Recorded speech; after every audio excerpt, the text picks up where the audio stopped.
Deputy this morning, and that's Paul Holmes MP. Mr. Chairman, councillors, I am here today to make a speech that I wasn't expecting to give you, and that's to ask you to accept the officer's recommendations today, although I do remain disappointed of what has been left out of the reasons for refusal and what should go in. I am grateful for the opportunity to speak, and I would firstly like to pay tribute to the Hamble residents in my constituency, and in total the 5,700 consultation responses which were submitted detailing their opposition, and I am proud of Hamble residents today. But looking at the details of the application, it is not difficult to see why it has faced this response. The Hamble Peninsula is a cluster of picturesque villages accessed by one narrow highway, Hamble Lane, and already struggles with traffic flow problems, which will be exacerbated by 144 HGV lorries carrying thousands of tonnes of gravel a day in, day out. It is not uncommon already for residents to currently sit in traffic for 30 to 60 minutes at peak times, and the Planning Inspectorate itself has already recognised the acute congestion problems in the peninsula, even prior to what the additional pressures this quarry would add.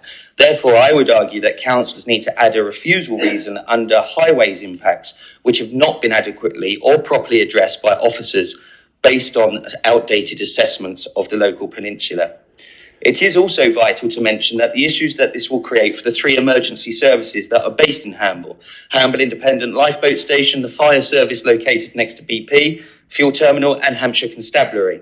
I am concerned, councillors, that the Hampshire Police and Crime Commissioner has objected on behalf of the police service in Hampshire on the 15th of December 2023 and has indeed not been included in the recommendations in the report. Her specific concern about the ability of the police to respond to emergencies from their Gold Command Centre and being able to pass two HGVs stuck side by side in a traffic jam along many parts of Hamble Lane has not been adequately addressed and indeed left out.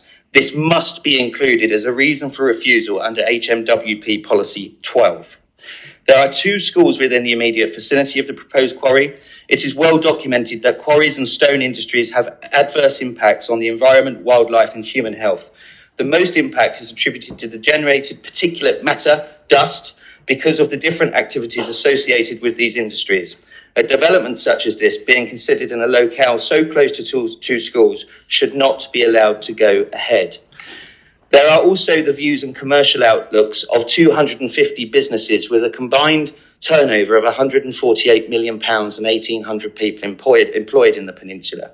It is alarming that CEMEX has failed to engage with the business community on how the quarry will impact Hamble's economy. CEMEX has shown that they have no understanding of Hamble as a village, its businesses, clubs or organisations, or its heritage, and they have failed to undertake any face-to-face consultations or engagement with local businesses, and indeed under NPPF policies under paragraph 85, which states planning policies and decisions should help create the conditions in which businesses can invest, expand and adapt.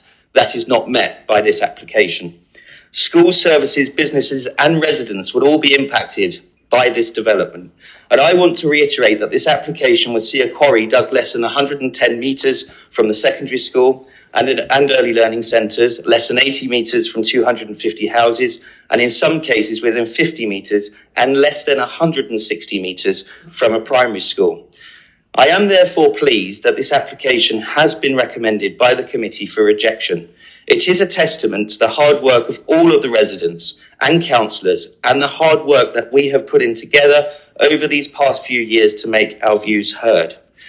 Chairman, councillors have a responsibility to listen to their electorates and our people. To not do so is an abdication of that responsibility. And I hope that you heard from this morning and from the deputations going forward that the people of Hamble must be heard in their cases to you today, and that this ridiculous, inappropriate and outdated application must be rejected, and the people of Hamble must be allowed to live their lives in a peaceful and sustainable way. Thank you very much.